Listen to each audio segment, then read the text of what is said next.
Tra le meraviglie del parco naturale della Gola della Rossa e di Frasassi si nasconde un gioiello di architettura romanica, l'abbazia di San Vittore alle Chiuse, un luogo che con la sua storia millenaria e la sua atmosfera quasi sospesa nel tempo non può che affascinare il visitatore.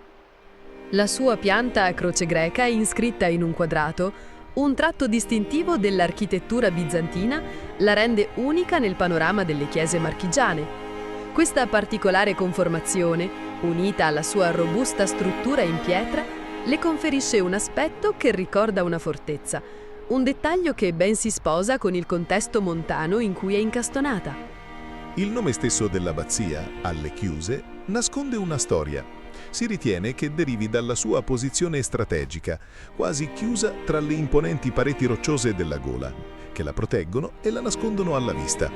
Questa caratteristica la rendeva un luogo sicuro e isolato, ideale per la vita monastica. Un'altra curiosità, avvolta nel mistero, riguarda un'incisione presente su una delle colonne interne. Si tratta di un simbolo che assomiglia a un 8 o a un infinito rovesciato. Sebbene il suo significato rimanga sconosciuto, alcune teorie lo riconducono al passaggio dei Templari, aggiungendo un tocco di esoterismo a un luogo già carico di spiritualità. Seguiteci in questo viaggio unico tra arte, storia e natura, fino in Germania.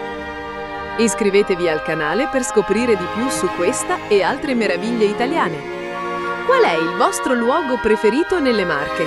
Scrivetelo nei commenti.